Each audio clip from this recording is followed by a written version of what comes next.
Welcome back to the Foundation series. We have spent 9 videos building the architecture, Ein Sof, Zimzum, the Shevirat, the Supernal Triad, Zeir Anpin, Malkuth and the Shekhinah, the 4 worlds, and the 5 levels of soul. You now have the entire map, top to bottom, inside to outside. But a map without a mission is just a decoration. Today, we answer the question that the entire map exists to answer: why? Why does any of this exist? Why did the infinite contract?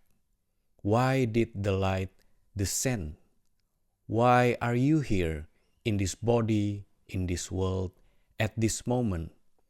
The answer, according to the Zohar and the Kabbalists who built upon it, is one word: Tikkun, which means rectification, repair, the restoration of something that was broken, deliberately broken, so that it could be rebuilt into something greater than what existed before. And this teaching changes everything, because it means the brokenness you see in the world and the brokenness you feel in yourself is not a mistake. It is the raw material. It is the reason you were sent here. To understand Tikkun, we have to go back to the moment things broke.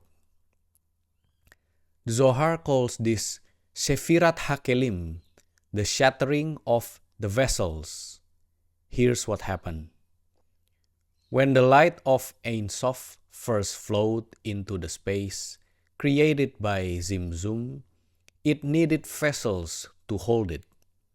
The Shevirat were those vessels, and at the earliest stage, before the Shevirat learned to interact, before they were organized into the balanced structure of the Tree of Life, they existed as isolated points, separate, unconnected, each one receiving the full intensity of the infinite light on its own, and they could not hold it.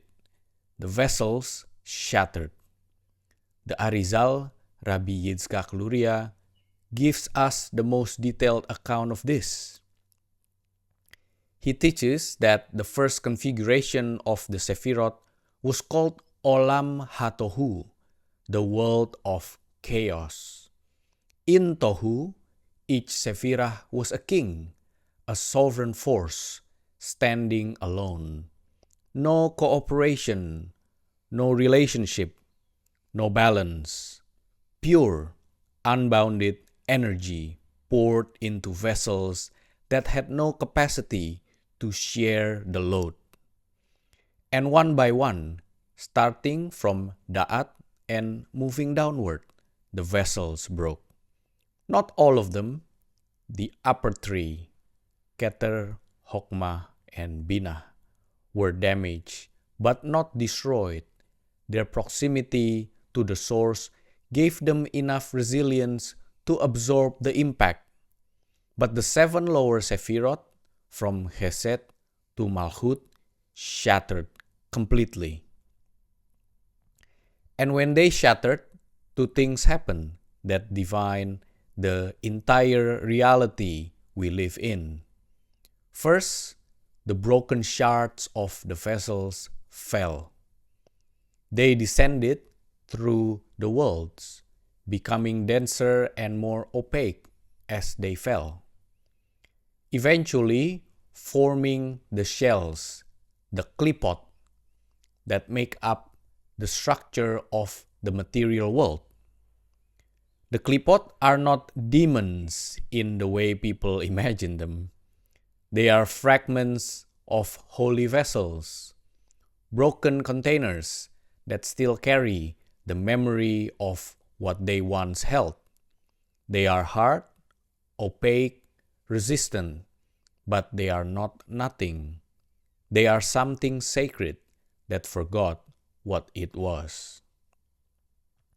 Second, and this is the critical part, when the vessels shattered, sparks of the original light were trapped inside the falling shards. Holy sparks, Nitzotzot, fragments of the infinite light, embedded inside the broken shells, scattered across all four worlds, concentrated most densely in the lowest world, in Asiya. In the physical world, in matter itself, every rock, every leaf, every piece of food you eat, every interaction you have, every object you touch, contains hidden sparks of divine light, imprisoned inside shells that are waiting to be opened. That is the world you were born into. Now, the question that the mind immediately asks, why? Why would an infinite God of perfect wisdom create vessels that would shatter? Was it a mistake?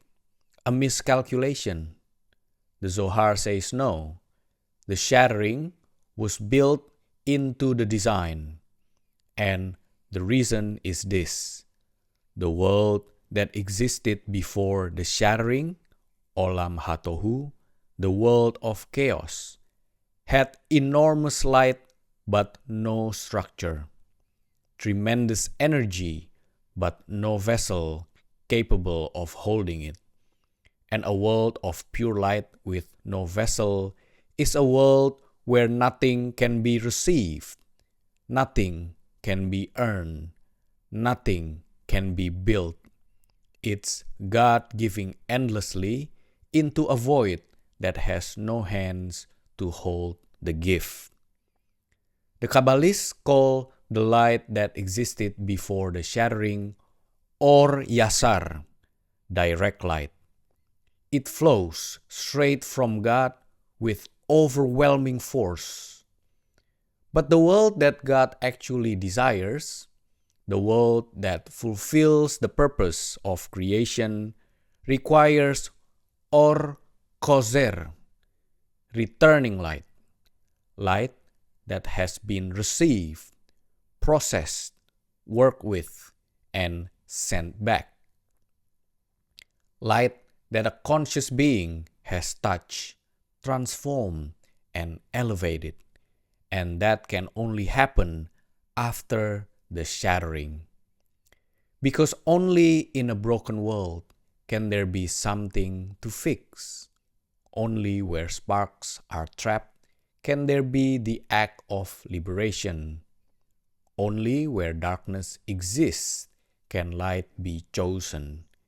And the act of choosing light freely, consciously, against resistance, creates something that even the infinite light before creation did not contain.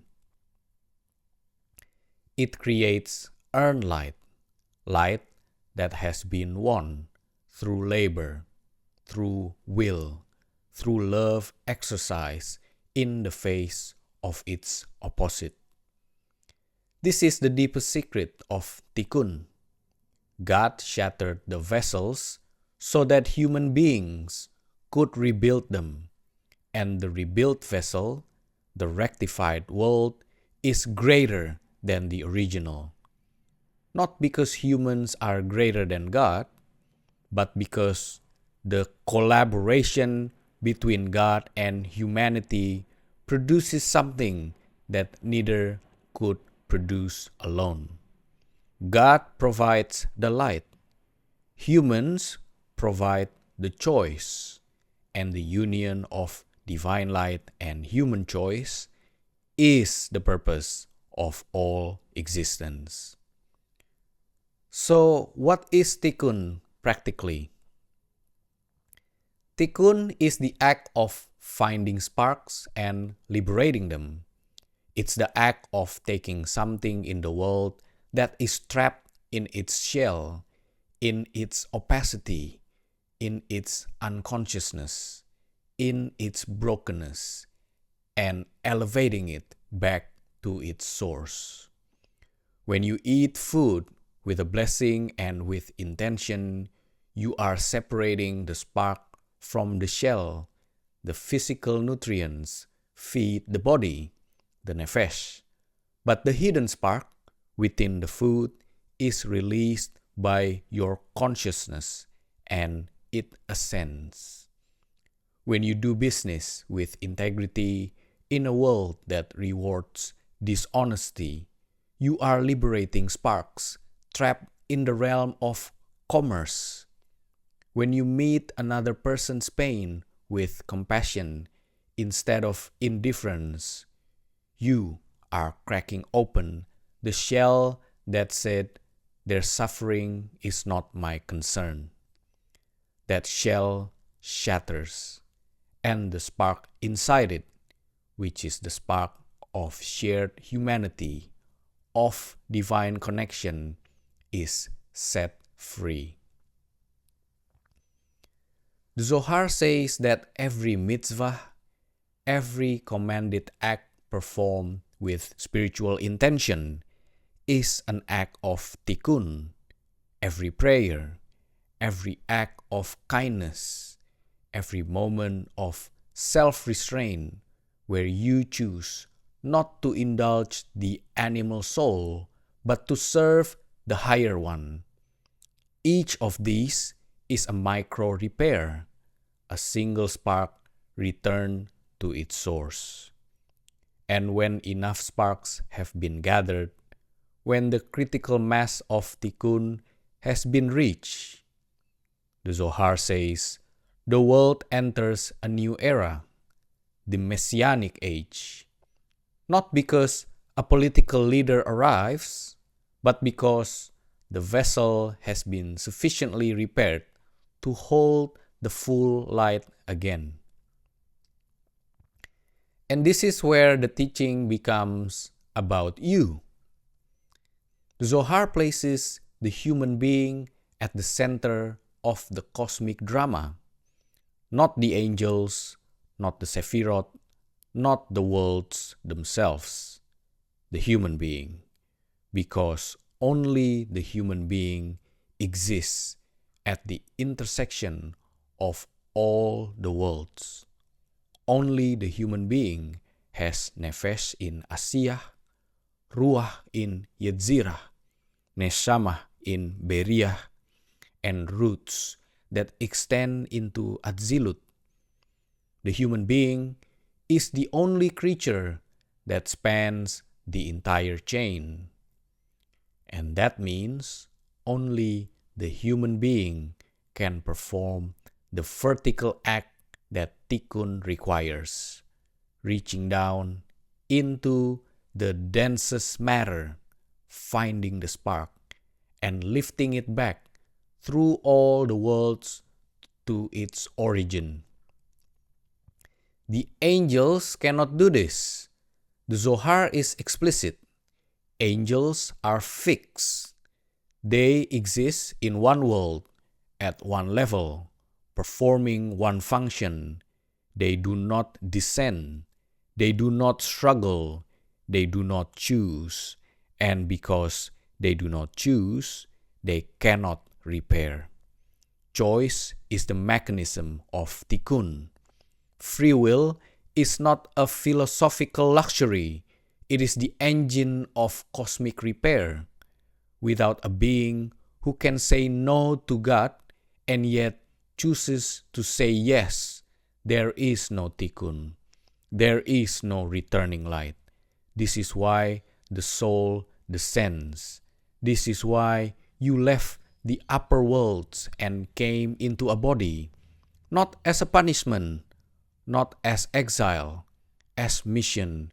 Your neshama was in the presence of God, and it left that presence voluntarily, descended through the worlds, put on the garments of ruach and nefesh, and entered the densest, most opaque, most broken world, because this is where the work is. This is where the sparks are. You didn't fall here, you were deployed. And here's where this connects to everything we have already learned. Remember, the Shekhinah is in exile. The divine presence followed her children into the lowest place, and the exile of the Shekhinah is directly linked to the shattering of the vessels. When the vessels broke, the Shekhinah, Malkuth, was cut off from the steady flow of light from Zeir Anpin above. The channel was disrupted. The bride was separated from the groom. Every act of Tikkun repairs that channel. Every spark you elevate reduces the distance between the king and the queen. Every shell you crack makes the world a little more transparent to the light. And when the repair is complete, when the last spark has been gathered, the last shell has been opened. The last fragment of broken vessel has been restored to its place. The Shekhinah returns fully. The exile ends. Not just the exile of a people from a land, the exile of the divine presence from the world itself.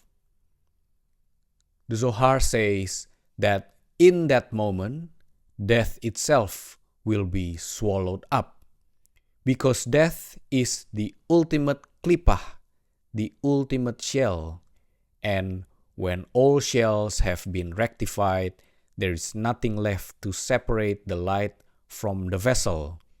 The body becomes transparent, the world becomes a temple, and the original intention of creation, that the infinite should dwell in the lowest place, is finally fully realized. So here we are. You are not a spectator. You are not a passenger. You are not an operative in the largest repair project in the history of existence. Every morning you wake up in Asiyah, in the densest world, surrounded by shells that contain hidden light. And every choice you make, every moment of consciousness you bring to the unconscious, every act of integrity in a world of compromise, every prayer, every kindness, every refusal to let the animal soul run the show is a spark returned, a vessel repaired, a step toward the end of exile. That is Tikkun. That is why you are here. And now you know. In the next video, we bring the entire Foundation series together. A complete map of everything we have covered, how it all connects, and where to go from here as we move into the deeper teachings of the Zohar. I will see you there. Shalom.